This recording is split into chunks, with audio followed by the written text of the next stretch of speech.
Aujourd'hui, je vais aller vous montrer des bungalows, des secteurs où il y a des bungalows, où on fait des transformations du rez-de-chaussée puis du sous-sol pour mettre des chambres, pour les louer soit à des étudiants ou à des personnes âgées qui sont autonomes.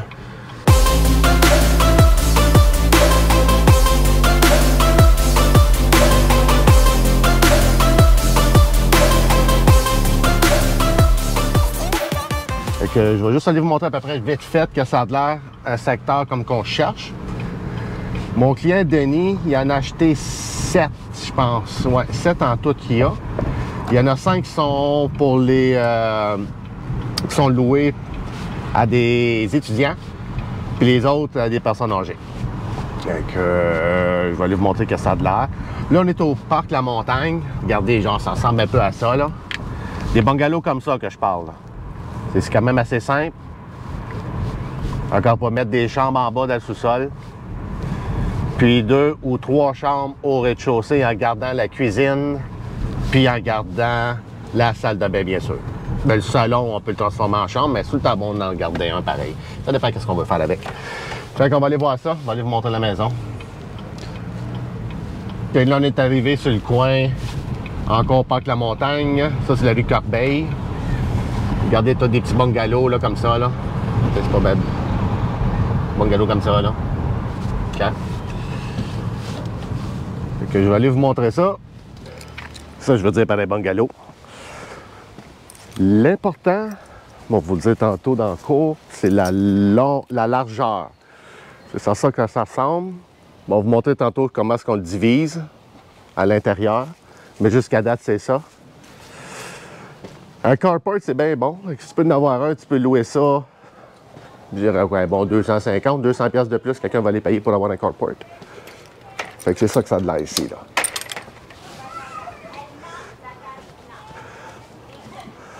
Tu vois?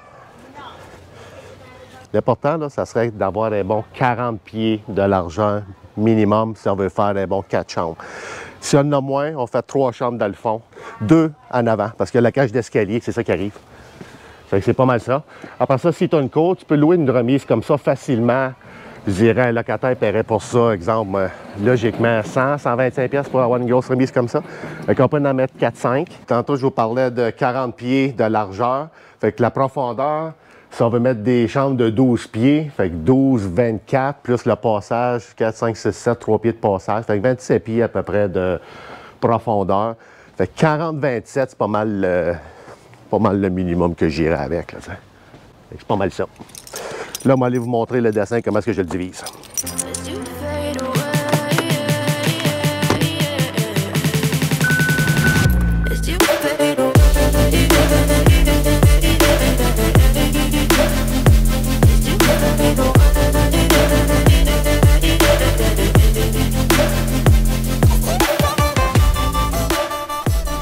Bon, je vais vous montrer comment est-ce qu'on subdivise ça. Des petits bungalows comme ça. On va commencer par le sous-sol qui c'est quand même le plus simple. Sous-sol, préférablement, comme je vous disais tantôt, bungalow carré, mais rectangle. OK. Préférablement avec les escaliers du côté. Quand ils vont dans le milieu, il y a tout le temps plein d'inconvénients pour les subdivisions. Mais quand c'est sur le côté, c'est super facile. 13 marches à peu près là.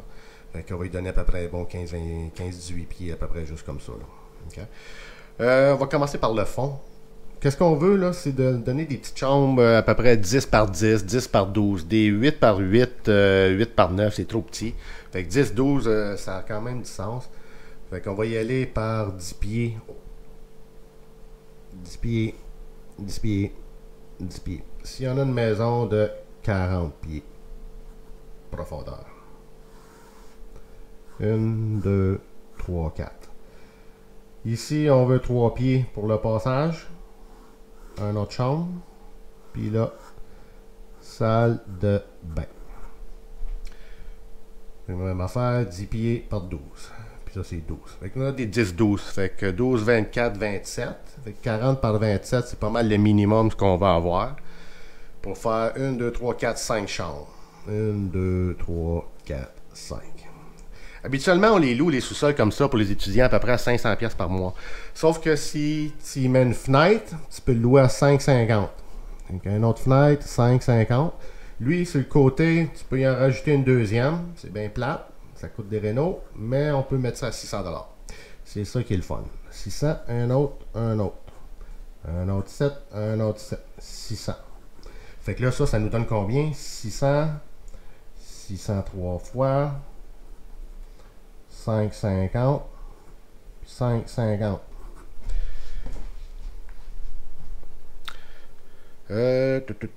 600 fois 3, égale à 1008. Plus 500, c'est 1100. Plus 1100. 2900. 2900 pour le sous-sol. OK. Le rez-de-chaussée à cette heure. Le rez-de-chaussée, c'est un petit peu plus plate parce qu'on a un petit peu moins d'espace pour des chambres. Sauf qu'on peut les louer un petit peu plus cher parce qu'on est au rez-de-chaussée. OK. La porte est tout le temps à peu près là. Ici, ça va être salle à manger. Ici, le salon. Salle de bain. Cuisine. J'écris vraiment mal. J'écris vite. OK. Habituellement, il y a une, deux, peut-être 3 ici à côté du salon. Là. Bon, on va faire ça bien simple. Une grande ici qu'on peut faire bon, 12-14 facile. Là. Fait que 12, mettons 14 à peu près. S'il y a 2 fenêtres, encore mieux. Fait que c'était à 600 en bas. Fait que pour rester au deuxième, on va lui mettre un 100$ de plus. On va être rendu à 700. Puis si elle est plus grande, on peut aller à 750. Là, il ne faut pas commencer à aller dans les 950, 1000. Là, on va commencer à compétitionner avec des logements normaux de 2 chambres, mais même des 1 chambre. L'étudiant va juste dire, ben non, je vais aller rester tout seul, puis ça va me coûter 300$ de plus, mais je vais être tout seul. Fait qu'on ne va pas éliminer ça. Fait qu'on met ça à peu près à 700, ça a quand même du sens. C'est quand même tout inclus, là. Ici, tu as une autre chambre. Si tu en as 2, tant mieux. Mais on va faire ça bien simple. Une autre chambre à 700$. Fait que ça fait 1400 pour celle-là. Plus, combien on avait dit? 2009, je pense, toujours de même. Et ça, 2009. 2900. 1900 plus 14. Égale 4003. 4300 fois 12. Fois 12. 51 600 pour un petit bungalow. Ça a quand même pas mal de sens. Là, je vais vous parler des plus et des moins dans ce genre d'investissement-là. Les plus, c'est assez simple, c'est très payant versus un duplex. Les taxes sont bien moins chères versus un duplex. Puis il y a beaucoup de petits bungalows comme ça qu'on peut trouver pas mal partout, ici à Hall. Ils sont quand même assez faciles à trouver versus un duplex. Ça, il y en a moins. Fait que ça, c'est les positifs. Le négatif, le plus gros négatif que moi je trouve qui est quand même assez gros, c'est que supposons qu'on achète un bungalow comme ça, puis on rénove tout, on fait ça pendant 2, 3, 4 ans, 5 ans, pas trop long terme. On va avoir fait de l'argent, mais pas beaucoup. Qu'est-ce que je veux dire? C'est que ça vaut peut-être pas la peine de le faire juste à court terme, parce que tu vas avoir fait des rénovations sur ta maison, que quand tu vas la revendre, il va falloir que tu fasses quelque chose aussi à résoudre les problèmes du sous-sol. Il va y avoir trop de chambres, le monde, ils ne voudront pas ça, il n'y a personne qui va vouloir ça, à moins d'être encore comme en pénurie de logement comme aujourd'hui. Bien là, oui, sans doute que oui, il n'y aura pas de problème pour la vente, mais en temps normal, ça ne se vendrait pas. Il n'y a personne qui veut acheter des maisons de chambre, à moins qu'on le vend pas cher. Si c'est ça votre idée, c'est correct. Là. Tout c'est une question de prix, mais je ne ferais pas ça. Je ferais peut-être enlever 2-3 murs en bas puis essayer de faire 2 chambres avec un gros salon. Mais c'est comme, c'est pas des grosses rénaux. Rendu là c'est bien correct. Mais c'est ça, je dis, si quelqu'un le fait juste pour 4-5 ans, ça vaut peut-être pas la peine.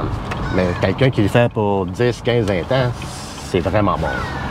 La localisation, c'est super important. Que si on veut louer à des personnes âgées, on va se tenir à côté de l'hôpital, qui est Parc La Montagne, Wrightville.